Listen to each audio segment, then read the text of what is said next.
Live at noon, this is 13 News Now. Well, just in the last hour, we're talking Tropical Storm Irma has become a Category 2 hurricane. We have all the information that you're going to need to know about this storm. Thank you for watching 13 News Now at noon. I'm Lucy Bustamante. Yeah, it went from a tropical storm to a Category 2 storm, packing winds of 100 miles per hour, and it is about 2,700 miles away from the United States. We get now to meteorologist Tim Pandages, who has much more on the storm's path.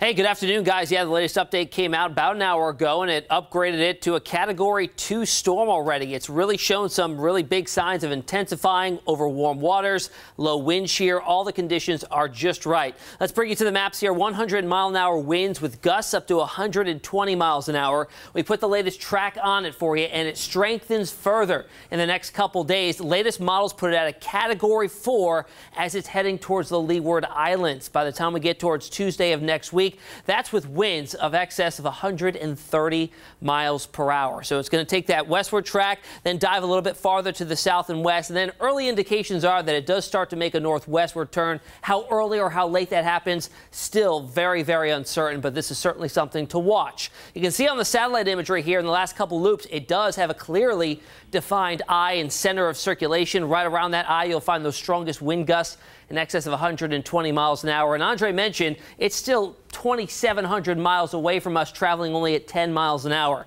So it's going to take an awfully long time for it to get here, if in fact it does. So as we put those model tracks on it, you see good consensus here as it moves off to the west, eventually southwest. From there on out, models kind of deviate a little bit, and there's a larger spread. We'll talk a little bit more about that and how your holiday weekend, yeah, that's coming up. We want to talk about that in just a few minutes, guys. All right, Tim, thank you.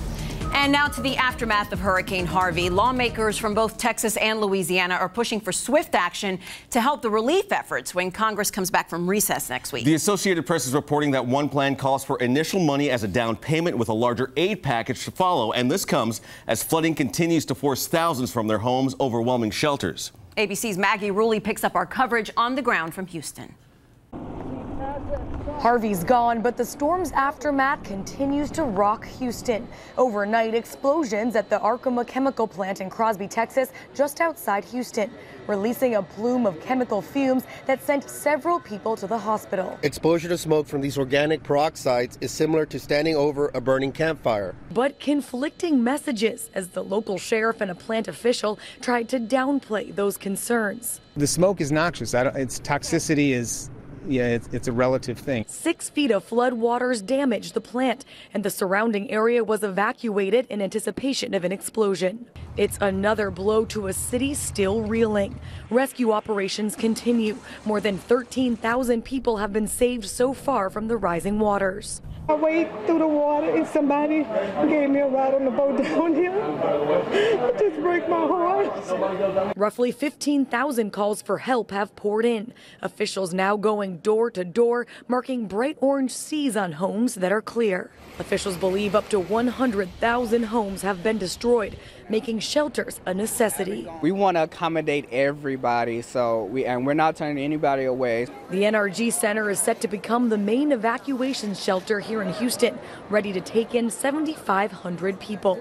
Over here, a place for people to go shopping, pick up anything that may have been displaced by the floods. And over here, a place just for the kids, filled with stuffed animals and board games. All of this donated by fellow Houstonians in just the past few days. Larico Dixon has volunteered here through the night. Texas is a big neighbor. You know, we love helping each other. People here are getting medical care, legal services, and meals, mostly from volunteers, all in 16 different languages. Maggie Rulli, ABC News, Houston, Texas. Incredible. Well, today a spike in Hurricane Harvey's death toll. 6 more confirmed deaths bring that number now to 31. That's right. And today, 2 locally based ships headed to the region to help out. The Navy's mission is to fully support FEMA and Texas in the relief effort. The amphibious assault ship, the USS Kearsarge, and the dock landing ship, USS Oak Hill, will leave for the Gulf region today. So the Kearsarge, excuse me, and the 26th Marine Expeditionary Unit will leave from Naval Station Norfolk, while the Oak Hill will leave from Little Creek Fort Story. These ships can provide medical, security, and heavy lift air support. No word on exactly how long the ships will be there, but the Navy says it does recognize that recovery from this disaster is going to be a long-term effort. New at noon, Governor Terry McAuliffe sent 7 helicopters and 40 soldiers from the Virginia National Guard to help in Texas. Personnel and equipment left from Richmond this morning. They've been training for rescue hoist operations. The governor says they have started planning for more forces to head down to Texas, but no other National Guard troops are scheduled to deploy just yet. Members of the Virginia Beach Search and Rescue Team Task Force 2 have been in Texas since Monday, helping with relief efforts there.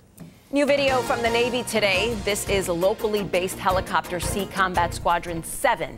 The video shows a hoist rescue at a home in Beaumont, Texas yesterday.